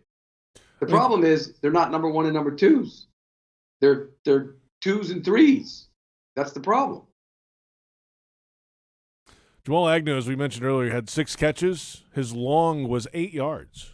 Yeah, because it's Nothing all bubble down the field. screens. It's all little short things. Mm-hmm. And for Austin, his average was just under 11 yards per catch. And that's after the one big one that he broke 22. a tackle. Yeah. So it's all short stuff. So what was the yards per? What did they average as a team on the receptions? Yards per catch, just under 12 yards per catch. How about yards per attempt? Let me do some math here real quick. So they had 30. How many 33 attempts 273 yards. So it was like just over 8. Not good enough. It's not terrible. But it's going to feel like that if it continues like it is, right? I mean, if they can't get the ball down the field, they're doing all the bubble screen, shorter things. If they're forced to do that. Yeah, but you got to remember one of those was on the what was it the 50? What was that? Chenault. Chenault was a long one. It was about a 15-yard pass and a long run. 58 total yards on the play. 15, 20-yard pass. Yeah, it wasn't even that long. I don't think. 58 was the total play, and I'd say about 50 of it was after the catch. That's a stretch. All right, 45 of it. That's a stretch. I would say. Hey, into the microphone. Sorry, this is radio. I forgot we're not just hanging out at the couch right now. 35. Yeah, it's just 40. Again, this is the situation 22. you have when you have a 2 and a 3 and a 4 instead of a 1 and a 2. That's just the reality of it. They don't have a 1.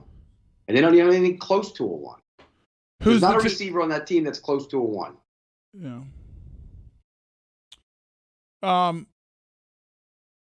I have no comeback. I can't even argue it. That's what it is. That's what it is. I mean, it's just that Dan Arnold's actually going to be a decent pickup for him. Remember, they were looking at him in free agency. Well, they probably should have signed him in free agency instead of giving away a first-round pick after 10 games, not top 10 pick after 10 games. But it's 9 that's games. A whole other story. He's still going to be a good receiving tight end. Well, you could argue that you only gave up a 5th rounder for him, but you only got a 3rd rounder for the first first rounder. If you want to look at it that way. I do. I want to look at it that way. That's the way I want to look at it.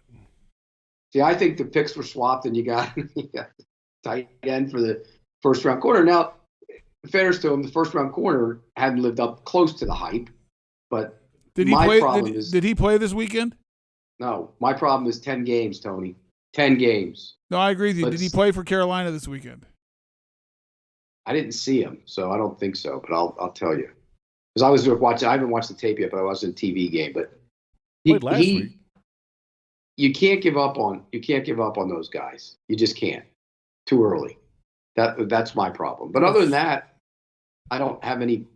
I think Dan Arnold's a good receiving tight end, and clearly they needed that. Yeah, they're going to need it all year. Henderson, no. Dan Arnold might end up. Oh wait, he did. I'm sorry. He had only had 14 snaps. Yeah, 14 snaps. He played 2 weeks ago as well. I mean, he's been playing for Carolina, but very little that week. He was new. Well, actually, that he played more. He's they traded to get Gilmore. That's right. We've got a whole new secondary. And Jackson's a good player. But you know, your Sam Darnold came back to reality a little bit on Sunday. He didn't play well. No. We'll go around the league here in just a little bit. Okay, sorry. We're jumping the gun. That, though, was Keeping It Real, presented by Woodbridge by Robert Mondavi. Open up a winner today. Real Ingredients, award-winning wine by Robert Mondavi. The mailbox is full today on social media. Is it? Oh, we've got a lot, Pete. We've got a lot to get to. I've seen some of them, and some of them will not make air, but no. Again, by the way, it's amazing how full the mailbox is when the team loses. Am I wrong? No, you're right. When they win, you don't hear anything. When they lose, it's like no. When they win and they're winning a bunch, you hear a lot. Right. But if you only win a couple times a year, yeah, you know how many times we've won in the last year, calendar year? 0. Tony. So we haven't had any of those. How many days has it been since the last win? Do we have the exact count? It was week 2 of last season. So we're in week 5, so that's 365 plus 3 more weeks, 21, right? Yeah, but it's a round number, yeah. There was a tweet going around today that had Gardner Minshew's record versus Trevor Lawrence's. Did you see it?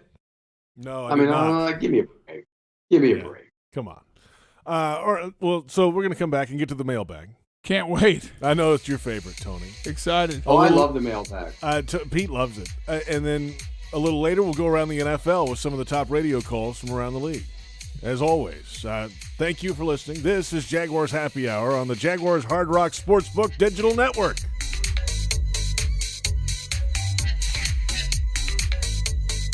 Hi, I'm Tito Beveridge, founder and master distiller at Tito's Handmade Vodka. In 1997, we became the first micro distillery in the state of Texas, and we're still making the same smooth stuff after all these years. We're still cooking in a pot still, working with our dogs by our sides, having fun and tasting batches, and I'm still wearing the same hat, even after all these years. Head over to Tito'sVodka.com to learn more about what else we're doing the same. Cheers. 80 proof Tito's Handmade Vodka, distilled and bottled in Austin, Texas. Tito'sVodka.com. When it comes to water, choose our team, the winning team. Choose CGC Water Treatment. CGC Water Treatment works, and it works for DG too, former Jags QB, David Garrard. If you're not filtering your water, you are the filter. Don't be the filter. Discover the Kinetico difference. Call CGC Water Treatment at 844-CGC-JAGS or visit cgcwater.com. CGC Water Treatment are proud partners of the Jacksonville Jaguars and your local independent Kinetico dealers. Hi folks, Frank Frangie here to tell you where to find the most authentic Southern Pit barbecue in all of Jacksonville. That's right, Bono's. For 72 years, Bono's has been smoking real pit barbecue right here on the First Coast. Smoked for hours, served in minutes, and always cut to order. You can find Bono's locations all around town and on game day at TIAA Bank Field. Bono's is the official barbecue of the Jacksonville Jaguars. If you want great barbecue, head to Bono's today. If you don't see a pit, it ain't legit. It's the best savings of the year going on right now at Renewal by Anderson. Buy 4 windows or patio doors and get the 5th free. Plus no money down, no payments, and no interest for 12 months. Designed to withstand the harshest weather environments. Find out more at rbafla.com. Offer expires October 31st and restrictions apply. Renewal by Anderson, the official window and door replacement company of the Jacksonville Jaguars. License number CGC 1527613. Great teams leave it all on the field. But with the powerful towing and payload that Ford F-150 delivers, you can take it all with you, too. No wonder Ford F-Series is America's best-selling truck 44 years straight. The 2021 Ford F-150, built for greatness. Visit your local Ford dealer or buyfordnow.com. Based on 1977 to 2020 calendar year total sales. Jaguars fans are gearing up and saving big at Fanatics.com. The world's largest collection of officially licensed fan gear from all the leagues, teams, and Jaguars players you love. Shop the most trusted brands, exclusive designs by Fanatics, and autographed collectibles from today's biggest stars. Join Fanatics Rewards today and earn fan cash on every purchase. Shop now and get today's special offer. Fanatics.com. Officially licensed everything. When Jaguars news breaks, you'll hear about it first on 1010XL, home of the Jacksonville Jaguars.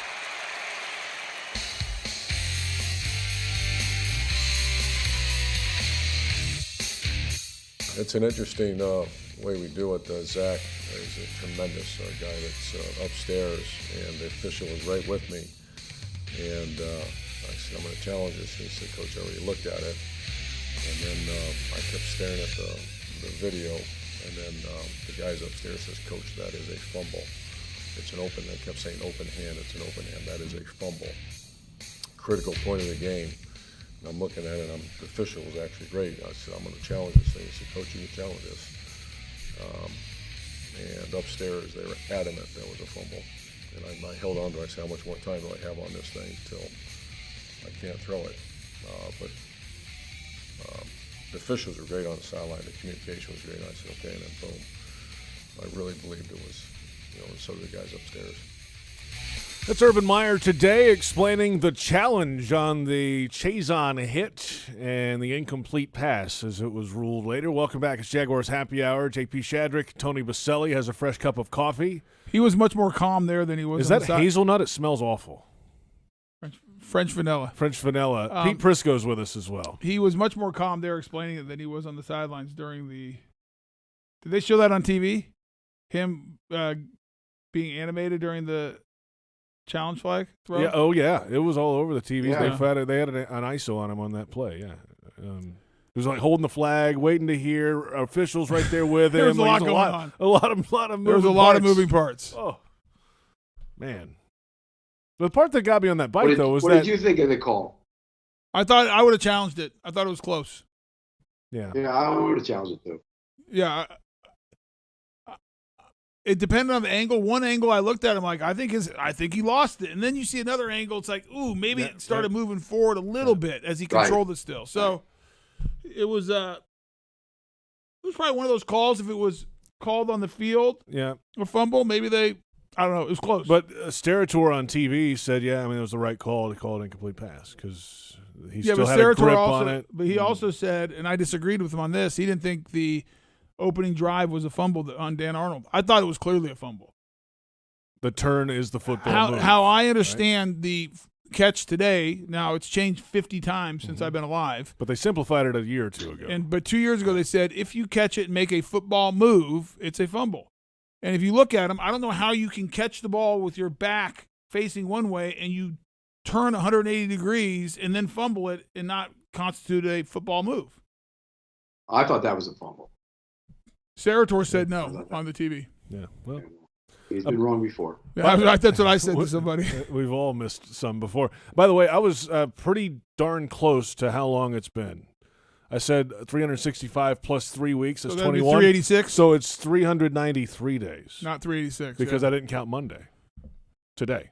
Well, that would only explain 1 day, not the 5 day difference. No. What'd you say it was? 396 days? I said 365 plus 3 weeks. You said 365 plus 21, which is 386. It's 393. Yeah. You were off by 7 days. You're not close. Yeah. You're not close. Yeah, whatever. I mean, whatever. I mean, man. That you can't do math. On that note, that's shocker. not close, JP. All 3 math classes at Alabama I took are paying off now. Let's go into the social media mailbag. We put out the bat signal earlier today. Here's the best we came up with. At Brit Jag, with it looking like a potentially high draft pick, would you take a player or potentially trade back and gain multiple good picks? What are we doing? I'm not doing draft talk. Week 6. I'll do it. No draft talk. I'll do it. Go ahead. I'm out. I take the kid from Oregon and race the card to the podium. Unless somebody wanted to give me 3 first-round picks, then and one of them was in the top 5 or 6 or 7, then I would take that. Is he a defensive end? Yeah. Yes. I was going to say, Pete, the Is he good? Pac-12 is down this year. Nobody's watched Oregon, I don't think. Who is this guy? He's really good. Hey, how did Alabama do on Saturday? Oh, ouch. Hey, Alabama and Arizona State have the same number of losses. Just saying. Wow. Yeah, and you lost to a 2-loss A&M team We'll who see got you in the beat playoff then, Pete. who right? got beat No. by Arkansas and Mississippi That's State. great. So tell us more about this guy. No, I don't want to hear it. It's week 6. The draft He's a doesn't big, matter physical, powerful edge rusher. He reminds me a little bit of I don't know how tall he is, but he has that Peppers-like play to him. So Julius Peppers. Is there any? I knew I would regret that question. Is there any top quarterbacks coming out this year? Who cares? No. Because if there's a top quarterback that everyone wants, you can parlay it to a bunch of picks. There is not. There is not. Our next question, we'll save the draft talk for later. No, at the draft talk is 9:04 good. People want to get hope. Oh, gosh. 9:04 Jaguar. Can Tony Boselli kick a field goal? We need you, Big Bo. I think my range is just inside 27 yards. That's not even an extra You've point. done it before? Yeah, I would need one of those Rick Dempsey shoes, the flat toe, because I'm a straight-on kicker.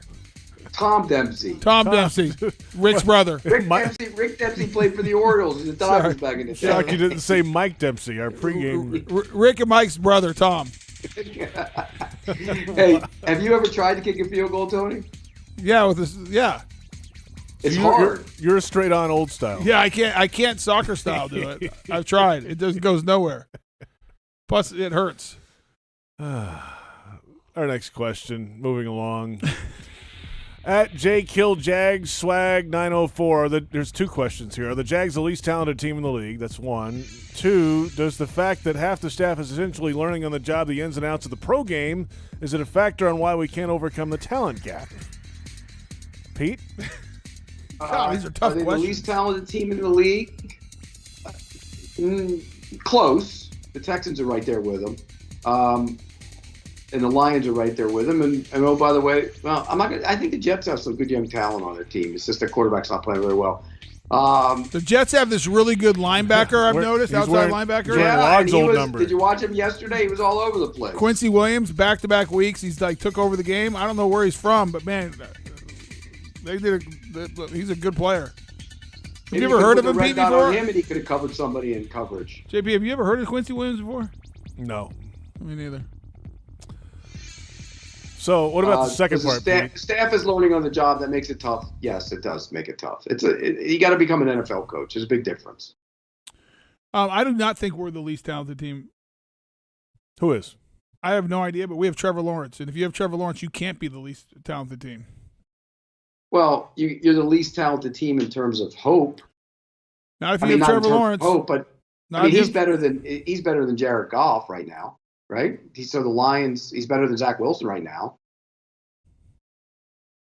My point is, right? I'm not saying it overcomes everything, but the quarterback has a higher weight than being talented, let's say, at receiver.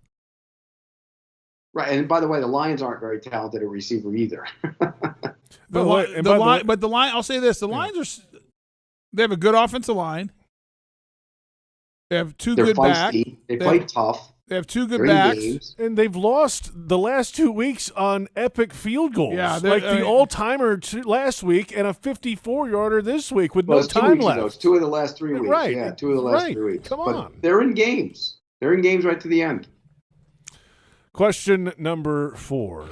Moving along, this is at the other guy 299. Chaisson had the best game of his career, but is it more of a product of the Titans' poor offensive line? I would say it's a part. I mean, I think that's part of it. I mean, Quisenberry, the right tackle, is struggling in a mighty way. Oh, you're being nice. You're being nice. Okay. The right guard is not a great pass blocker.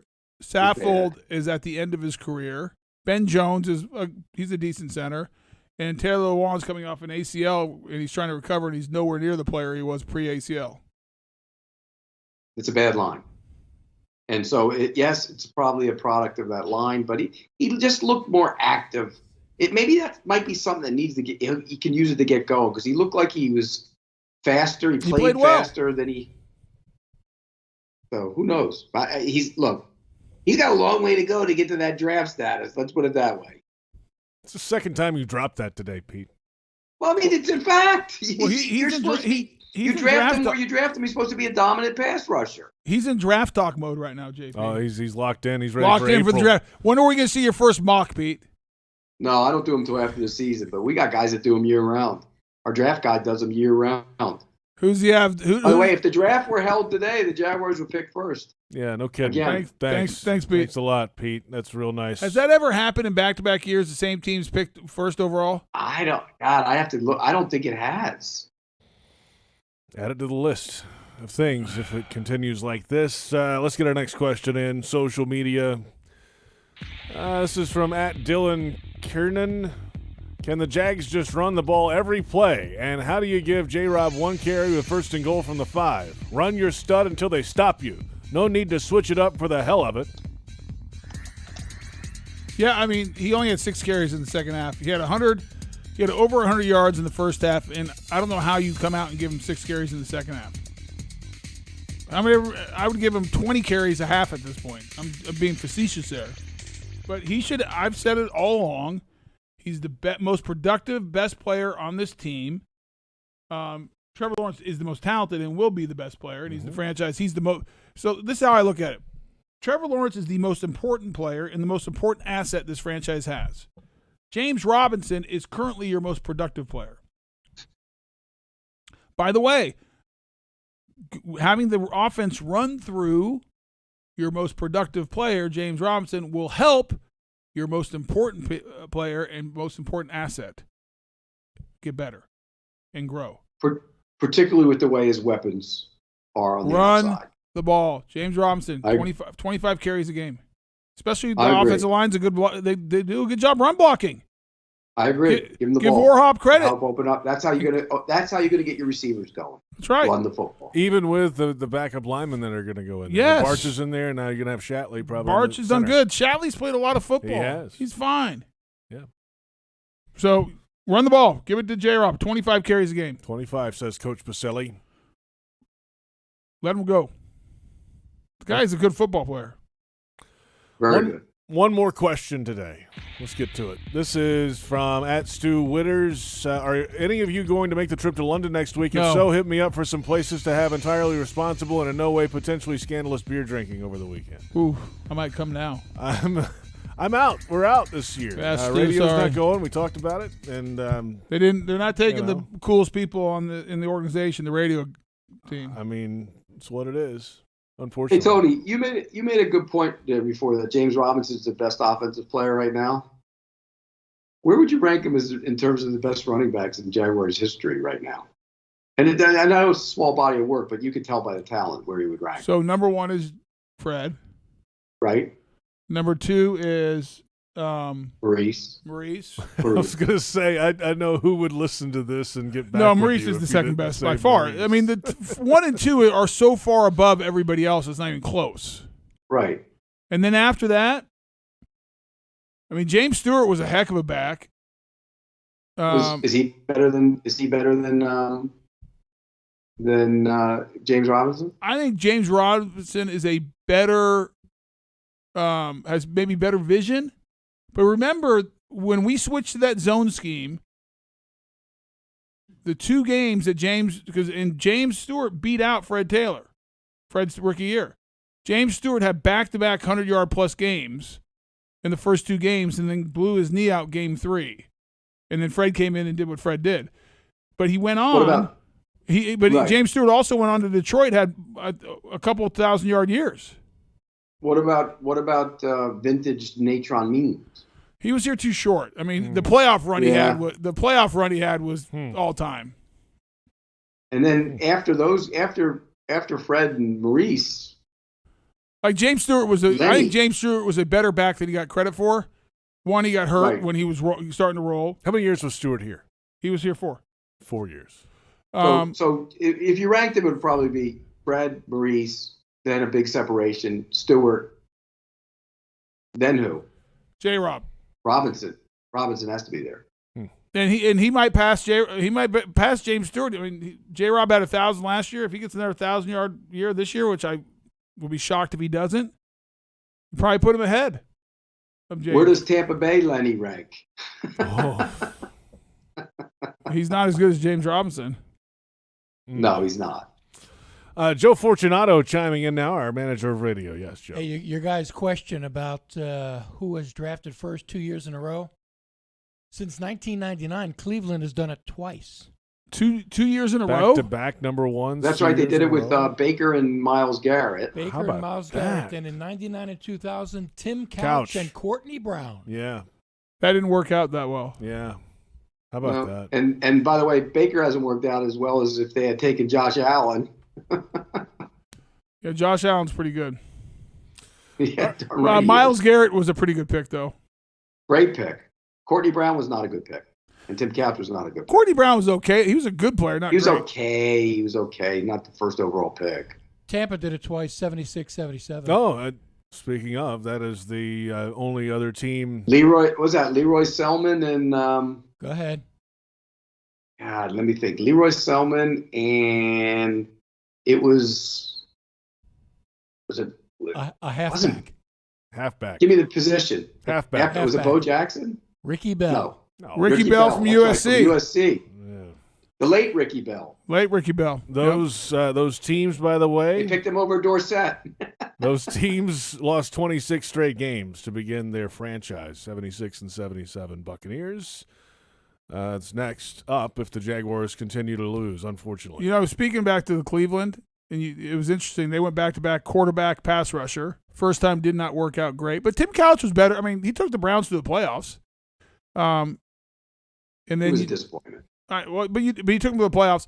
And Courtney Brown, while not as dominant as Miles Garrett, he's one of those guys that got off the bus when he's warming up, walked on the field. You're like, "Ooh my, this is gonna be a long day," because he looked the part.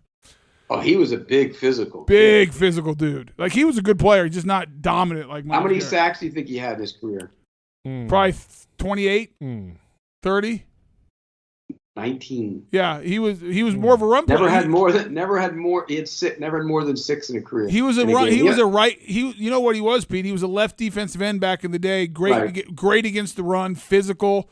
But to your point, not a guy you draft first overall because you think he's a pass rusher. So the Bucks went defensive end and Selman, who was a Hall of Famer, and then Ricky Bell, who passed away. And then they went quarterback, defensive end, quarterback, defensive end. So quarterback, defensive end. That's what'll happen. You get the kid from You're Oregon. assuming. Come on, we're not there We're yet. not going to be We're not going to have the worst record yet. You might as well start peeking ahead. It's fun to peek ahead. It's October 11th. Pete, we're not first of all, doing it. We will not. I'm going to give 2. You want my locks now, or do you want to wait? Till Let's wait. Back? Can we come back? We got to get around 2 the locks. league. We're 2 locks. Yep. 2 of them. Well, we need time for that. Let's One come might back be a double lock. in a moment. It's Jaguars Happy Hour on the Jaguars Hard Rock Sportsbook Digital Network. Hi, I'm Tito Beveridge, founder and master distiller at Tito's Handmade Vodka. In 1997, we became the first micro distillery in the state of Texas, and we're still making the same smooth stuff after all these years. We're still cooking in a pot still, working with our dogs by our sides, having fun and tasting batches, and I'm still wearing the same hat, even after all these years. Head over to Tito'sVodka.com to learn more about what else we're doing the same. Cheers. 80 proof Tito's Handmade Vodka, distilled and bottled in Austin, Texas. Tito'sVodka.com. Committed to the team, committed to the mission. At Navy Mutual, we're committed to providing high-quality life insurance to members of the military and their families. So our policies have no fine print and no military service restrictions. We don't work on commission. We're nonprofit, so we pass the savings along to our members. Because at Navy Mutual, our highest commitment is to you. Visit NavyMutual.org. Navy Mutual, insuring those who serve. I'm Chantel Chark, wife of DJ Chark. My husband is always prepared with the game day plan, and so am I. I'm always looking for easy ways to save time, and Publix helps me tackle everything from pre-game prep to post-game cleanup with prices that are never out of bounds. This week at Publix, Olay Body Wash is $1 off. Available at Publix, where shopping is a pleasure. You expect Jags fans to say, Duval. You expect the Beard Stadium's going to be cold, the dogs will be hot, but what you don't expect is an airport hotel with a renovated inviting lobby, a cool bar, and crowded restaurant, or 10,000 square feet of space just waiting for your next family or business event. At the Crowne Plaza Jacksonville Airport, you should always expect to be surprised. Book online or call 1-877-2-CROWN. That's 1-877-227-6963. Jags fans, did you know you can ride your bike to every Jaguars home game at TIAA Bank Field and Valley Park it for free? That's right. Stop by our bicycle check-in tent sponsored by Alert Today Florida near Gate 1 at TIAA Bank Field. An on-duty ZenCog bike professional will park your bike and ensure it's secure during the game. When the game is over, return your claim ticket to pick up your bike. For cycling safety tips, visit alerttodayflorida.com. Remember, Alert Today, Alive Tomorrow, because safety doesn't happen by accident. It's Monday Madness at Tropical Smoothie Cafe. What are you, crazy? It's not crazy. Pick up the official smoothie of the Jacksonville Jaguars, Duval Delight, for just $2.99 at Tropical Smoothie Cafe. I don't think you're crazy. It's Monday Madness at Tropical Smoothie Cafe. What are you, crazy? It's not crazy. Pick up the official smoothie of the Jacksonville Jaguars, Duval Delight, for just $2.99 at Tropical Smoothie Cafe. I don't think you're crazy. Jacksonville Sports Talk for Jacksonville sports fans. 1010XL, home of the Jacksonville Jaguars. Welcome back. It's Jaguars Happy Hour. JP Shadrick, Pete Prisco, Tony Vaselli. We'll go around the league in just a moment. Your locks, Tony. I got 2 locks, Pete. Quickly. First lock. It's only a single lock, but it's a lock. The Jaguars will beat the Dolphins this week and get their first win. Wow. Lock it. Wow. Put it in the bank. Wow. It's done. Vaulted. Vault. Second, double lock. I'm so sure of this, I'm doubling up. Wow. You can't get back into this one. It's impossible. We will not have the first overall pick this year in the NFL draft. Double lock. Double lock. Who will? It's just not going to be us. I don't care who it is. It's not going to be us. Okay. All right. Well, if they don't beat Miami this week in your lock, the other one probably will be a lock. So it's a big week for you, Tony. Yeah. We're going to win. I got a feeling. Yeah.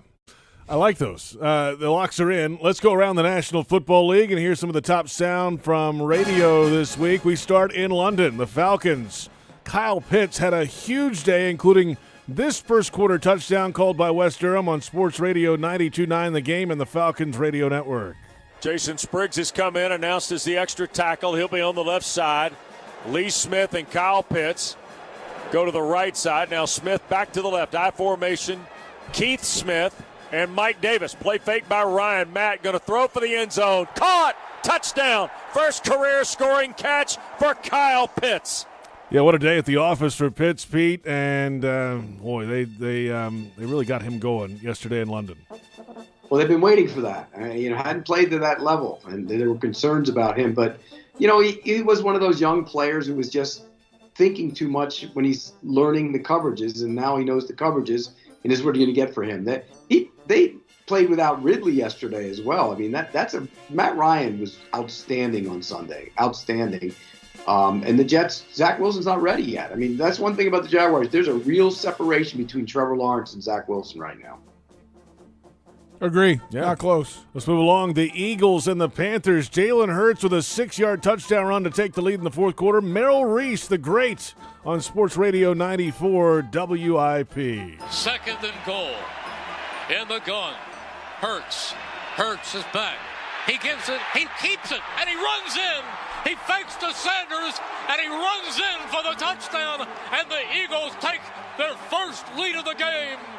The Eagles win the football game 21-18 over the Panthers. And that's a good win for the Eagles. It's a real good win. They played Tampa Bay this week, but to go in there and they were behind most of that game and came back and rallied to win it. That's an impressive showing. They weren't great. Jalen Hurts didn't play great football on Sunday, but he made the plays when he had to, and that's an impressive win for them. Where is the Tampa game? Philly. They got a chance. Yeah. They got a chance. Yeah. I mean, Jalen Hurts, I'm not saying maybe he's the long-term answer, but I like watching him, Pete. He's competitive. He's a competitive dude. I mean, guys rally. They like being out there with him, and he's athletic. Yeah. I mean, look, that team's interesting because they still have some veteran players and they have some speedy wide receivers. This is probably Pete's favorite game of the day with all the missed field goals. Packers over the Bengals in overtime, but Crosby lined up for the game winner. Here's Wayne Larrivee on the Packers radio network. They're going to set up for a 49-yard field goal attempt for Mason Crosby, who's missed 3 in a row in this game. Can they get it done here? Mason Crosby for the win. Snap and placement. Here's the kick. It is up. It is good. Mason Crosby got it done. Fourth time a charm. Fourth time a charm for Mason Crosby. And the Packers win it in overtime. 25-22. Make the kicks, Pete. He made one. Well, he had made 26 in a row going into that where he missed 3 in a row, and he went in and he banged it through. Good for him. The funny thing is the McPherson, the rookie from Florida for the Bengals, hit one and he thought it was good, and he celebrated like it was good because it hit the flag and it was no good. That was funny to see. He thought it was a special rule. If you hit the flag, you got 4 points instead of 3. Right. It was incredible. But that's Joe Burrow, by the way, needs to learn how to slide. Did you see the shot he took? Yeah, and he had to go to the hospital with a throat contusion. Oof. And that was on another play, Tony. That wasn't even on that play. Wow. He can learn to slide. Not good. Patriots over the Texans 25-22. The Vikings and the Lions.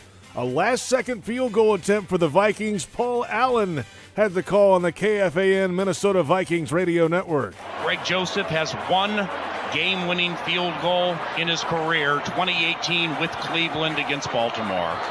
54-yard try left hash. Snap, spot, Joseph, excellent leg, get up there, and yes, it is good! And the Minnesota Vikings have defeated the Detroit Lions 19-17. Greg Joseph, you're the man! Paul Allen with the call. What a win for the Vikes.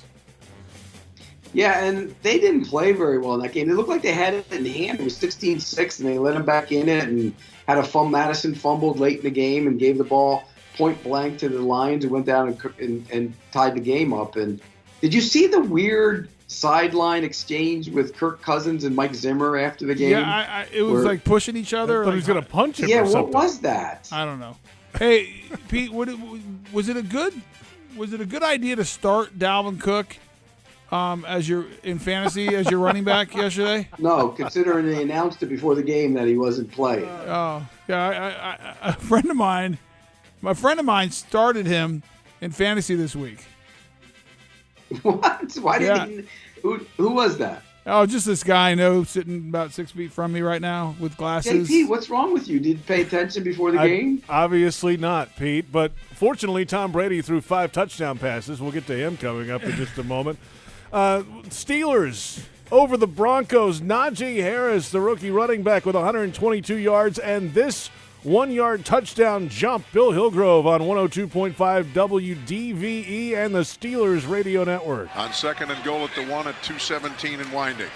And the give. And Najee up over the top for the Pittsburgh Steelers touchdown. He did it off left tackle. Wow, that was good job by the up front people to secure things. And now we got post-whistle activity and some angry folks on both sides. Both sides angry at that point. Steelers win at 27-19. They needed one there. The Steelers did. Oh, yeah, they were desperation. Desperation. Yeah, they were better. Hey, Tony, they were the offensive line played better, which had been a major problem.